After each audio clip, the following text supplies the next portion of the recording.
तो नमस्कार साथियों, मैं हूँ बादल कुमार दास और जैसा कि आप जानते हैं आर.एस. अग्रवाल की जो बुक है, जिसको मैं पूरा एक-एक क्वेश्चन का सॉल्यूशन आप लोगों को यूट्यूब पर करवाऊँगा, ठीक है? और कल मैंने प्रतिशत चैप्टर का 1 से लेकर 4 नंबर 3 नंबर क्वेश्चन तक बता चुका था, ठीक है? तो आज हम आगे बढ़ते हैं 5 नंबर क्वेश्चन से कि 3 किलोग्राम का कितना प्रतिशत 12 ग्राम है? 3 किलोग्राम का कितना प्रतिशत 12 ग्राम? यानी कि 3 किलोग्राम का कितना प्रतिशत 12 ग्राम है।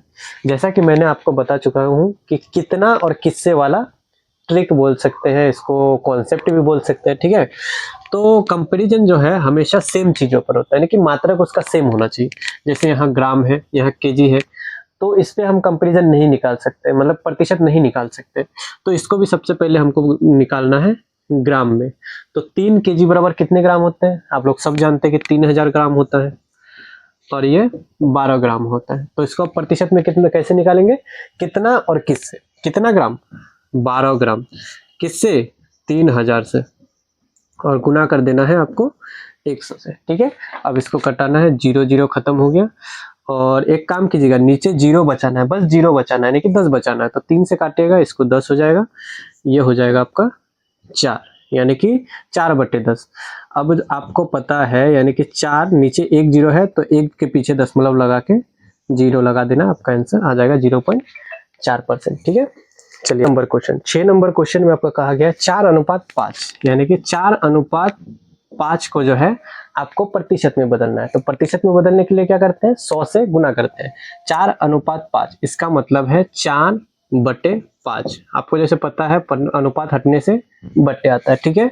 और प्रतिशत में लाने के लिए गुना 100 करते हैं।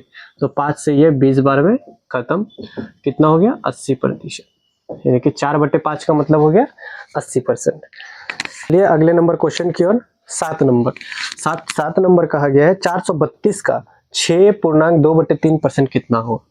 432 का मतलब गुना 6.2/3%, यहाँ कहीं निकाल लीजिएगा। 6.2/3% को यदि फ्रैक्शन में निकालिएगा, 6 18 तो 20/3, यानी कि प्रतिशत हटाइएगा, नीचे 2 0 आ जाएगा, तो 0 0 खत्म, यानी कि 2/3। तो 432 का 2/3 निकालना है, सॉरी 30, ठीक है? तो इसको अब क्या कीजिएगा, नीचे एक 10 बचाना है। तो एक काम कीजिए, इसको 3 से काटिए 10 बार में, और इसको 3 से काटिए, 1 बार में, 4 बार में, 4 बार में। तो 144 दूनी कितना होता है? 288। 288, नीचे एक 10 था, तो 1 के पीछे दशमलव लगा के निकालेंगे, आपका हो जाएगा 28.8। ओके, तो चलिए अब 8 नंबर क्वेश्चन की ओर चलते हैं। 8 नंबर क्वेश्चन है आपका, किसी भिन्न के अंश में 10% की वृद्धि करने तथा इसके हर में 12% की कमी कर देने पर 15/64 प्राप्त होता है, वह भिन्न क्या है?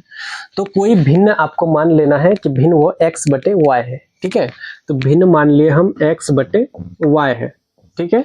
तो इसमें कहा गया है कि अंश में 10% का वृद्धि करना है, अंश में 10% का वृद्धि करना है, यानी कि अंश का निकालेंगे 110%, ठीक है?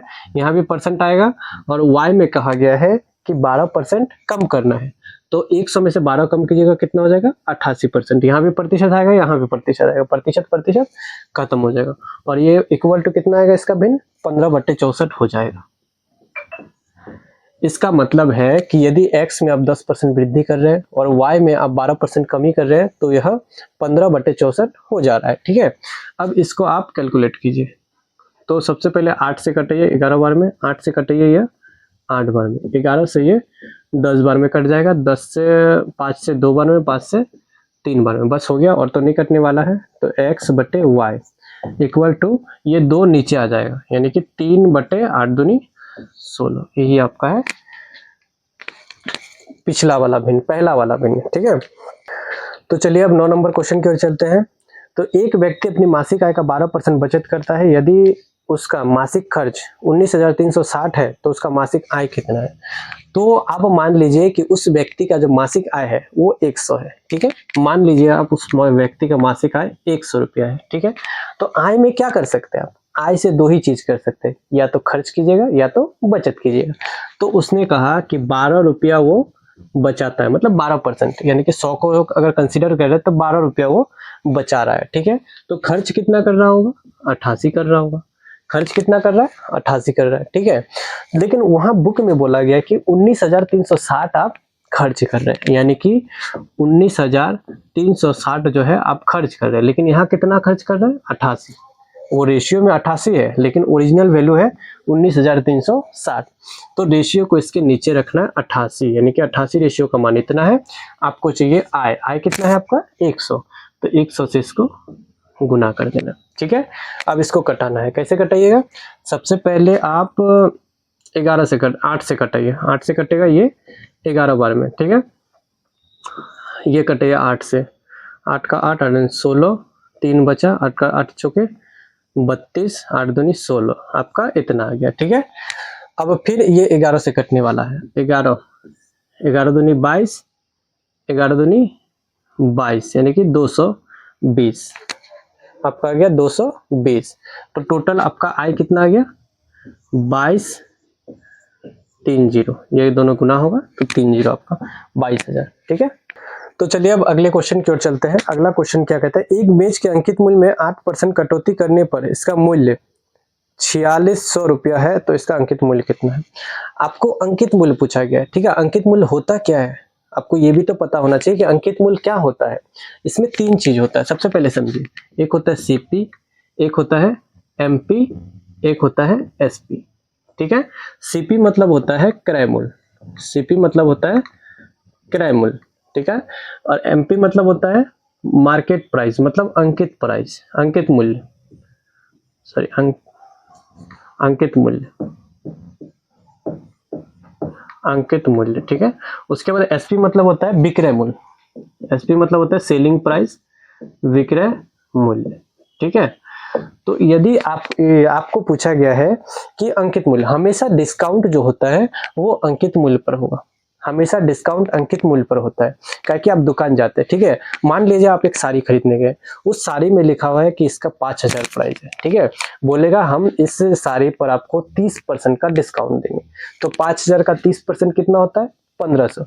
तो उसी में 30% डिस्काउंट करके उसे आपको 35 रुपया में बेच देता है, जिसको बोलते हैं विक्रय मूल्य, ठीक है। तो क्वेश्चन में क्या कहा है, एक मेज के अंकित मूल्य में 8% का कटौती करता है।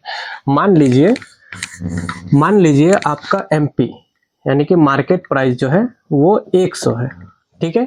बोल रहा है ये डिस्काउंट करके आपको 8% डिस्काउंट किया है, तो 100 में यदि 8% डिस्काउंट करता है तो आप इसे कितने में बेचिएगा, 92 में। तो इसे आप बेच कितना में रहे, 92 में, ठीक है।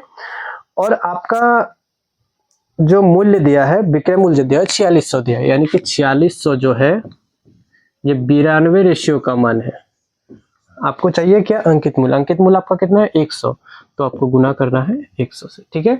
तो इसको आप क्या चीज से काटिएगा, 46 से 2 बार में, 2 से 50 बार में, तो कितना हो गया आपका 5000, यानी कि इस मेज का अंकित मूल्य कितना था, 5000, जो आपको डिस्काउंट करके 4600 में मिल रहा था, ठीक है। तो चलिए अब 9 नंबर क्वेश्चन की ओर चलते हैं, सॉरी 11 नंबर क्वेश्चन की ओर चलते हैं हम। तो यदि ए की आय बी की आय से 25% अधिक है, तो बी की आय ए की आय से कितने परसेंट कम। तो ऐसा क्वेश्चन आपको बहुत मिलेगा कि यदि ए की आय और बी की आय, ए की आय से इतना अधिक है तो बी की आय से कितना कम है। ऐसा क्वेश्चन एकदम आसानी तरीका से आप बना सकते हैं, ठीक है। तो इसका क्या है, यदि बोल रहा है, क्वेश्चन बोल रहा है कि ए की आय बी की आय से 25% अधिक है, तो ए की आय जो है बी की आय से 25% अधिक है, यानी कि बी को अगर हम 100 मानते हैं तो ए का आय कितना हो जाएगा, 125%। इससे तुलना करके इसको बढ़ा रहे हैं 25%। लेकिन क्वेश्चन क्या कर रहा है, तो बी की आय जो है ए की आय से कितना कम है, ठीक है। दोनों सेम बात नहीं है, लग रहा होगा कि ए की आय बी से 25% अधिक है तो इससे 25% कम होगा, ऐसा नहीं है। उस समय आप 100 से तुलना करके बोल रहे थे 25% अधिक है, लेकिन पूछ रहा आप कितना कम है, कम तो उतना ही है, 25 है, ठीक है। कम कितना है, 25 ही कम है, मगर 100 से नहीं, 125 से। अभी ए से तुलना कर रहे, जिसको तुलना करते हैं उससे रखते हैं नीचे, उसे रखते हैं नीचे। तो 25 कम है किससे, 125 में। आप प्रतिशत में लाइएगा, 100 से गुना कर दीजिए, तो कितना हो जाएगा, 25 पंचे 125, 5 से कट जाएगा ये 20 बार में, तो आपका आंसर कितना आ गया, 20%।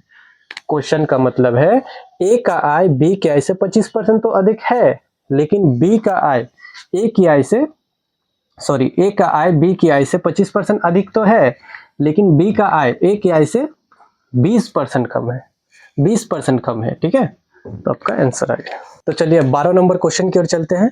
तो 12 नंबर क्वेश्चन क्या कहता है कि ए की ऊंचाई बी की ऊंचाई से 20% कम है। बस सेम उसी अगले जैसा ही क्वेश्चन है, बस इसमें आपका आय के जगह ऊंचाई को रिलेट किया गया है। ठीक है, ए की ऊंचाई बी की ऊंचाई से 20% कम है, यानी कि ए की ऊंचाई बी की ऊंचाई से 20% कम है। तो इसको अगर 100 मानते हैं तो बी की ऊंचाई से 20% कम होगा तो ये 80 होगा।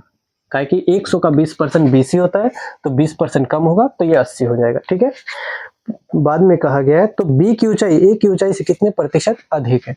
अब देखिए तो कितना अधिक है, 20 अधिक है ना, 20 अधिक है ना, तो कितना अधिक है, 20 अधिक है। किससे, 80 से। अब गुना कर देना है इसको 100 से, तो 20 चौके 80, 4 से यहाँ कट जाएगा आपका 25 बार, तो आपका कितना आ गया, 25%। मतलब ए की आय जो है बी की आय से 20% कम है, लेकिन ए की आय से अगर बी की आय कितना अधिक है बोलेंगे तो वह 25% अधिक है, क्योंकि 80 का 25% होता है 20। ठीक है, तो चलिए